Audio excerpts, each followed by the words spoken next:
Alors bonjour à tous, donc on revient sur cette série de 4 exercices sur l'utilisation du cosinus. Vous avez déjà eu à traiter les deux premiers exercices avec une utilisation d'application du théorème de la trigonométrie. Par la suite, on a une petite évolution, un petit peu dans la pratique, on va voir comment ça fonctionne. Alors, on commence par le premier exercice. J'ai fait une figure à main levée afin de pouvoir avoir ma figure de travail. Donc, je vois que j'ai un triangle rectangle, MNP rectangle en N. Une information sur cet angle, 56 degrés, à bien prendre en compte. Une information sur la longueur MN qui constitue le côté adjacent de cet angle de 56 degrés. Donc je vais le coder en vert. Voilà, comme on prend l'habitude de faire. L'hypoténuse de mon triangle est le côté MP. Et il se trouve que c'est le côté que je recherche.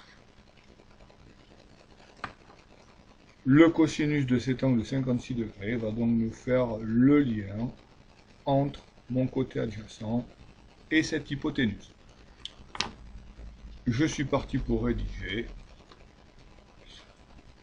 Donc, première chose, on ne fait de la trigonométrie que dans un triangle rectangle. Dans le triangle MNP rectangle en N, j'ai donc relevé MP son hypoténuse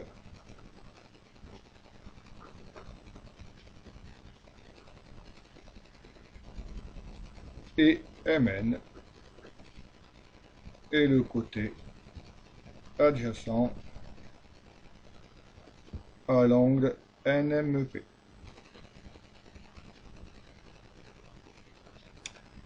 Je peux donc utiliser la relation du cosinus, donc là j'écris directement, cosinus de l'angle NMP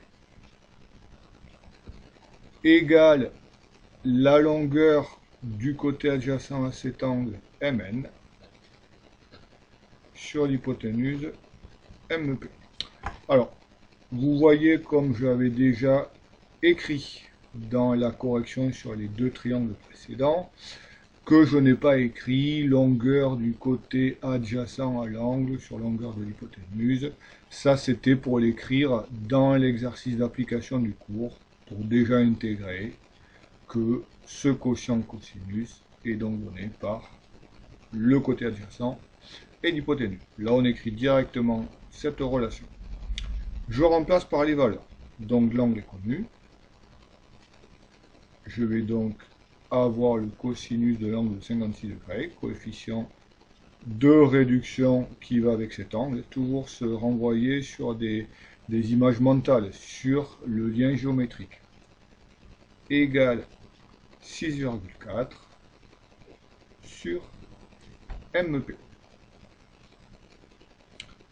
Je vais prendre ma calculatrice et je vais demander le cosinus de l'angle de 56 degrés pour avoir une valeur approchée que je prends, comme je vous l'ai déjà spécifié, à 3 décimales pour offrir suffisamment de précision pour tous les travaux quasiment qui me seront demandés. Je perds la valeur exacte, peu importe, si vous mettez un égal ici, ça ne sera pas sanctionné, et donc égal 6,4 sur MP. J'ai gardé mon égalité, ou que j'ai gardé ici, et j'ai juste remplacé par les valeurs. Vous voyez, on descend progressivement jusqu'où on peut amener cette égalité. Ici, on va basculer sur l'astuce pour récupérer l'égalité des produits en croix. Deux fractions égales, l'égalité des produits en croix.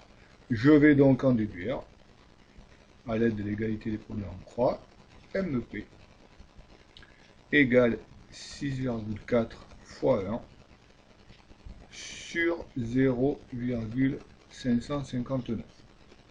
C'est une valeur approchée. Cela donne environ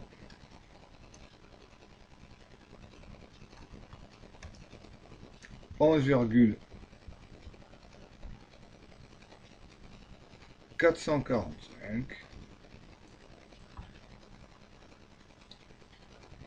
J'identifie de suite que c'est cohérent puisque je cherchais l'hypoténuse. J'ai donc un résultat plus grand que 6,4. Cohérent. Je propose donc MEP mesure environ 11, je traite l'arrondi ici au centième près, ce qui fait donc des dixièmes de millimètre, ce qui est largement suffisant. Environ 11,45. La petite image mentale que je vous ai déjà proposée sur les deux premiers triangles à l'écrit. Le cosinus est donc le coefficient de réduction qui permet de passer de la longueur de l'hypoténuse à la longueur du côté adjacent. Donc coefficient s'utilise toujours en multipliant. Donc on passe de l'hypoténuse à la longueur du côté adjacent en multipliant par 0,559 environ. Nous ici, on avait la longueur du côté adjacent. Donc il faut que, entre guillemets, l'on remonte. On va donc diviser par 0,559. Et cette division, ben vous l'avez ici, 6,4 fois 1, donc 6,4, sur 0,559. Donc c'est bien une division qui s'est produite ici. La division par le coefficient de réduction. Voilà pour ça.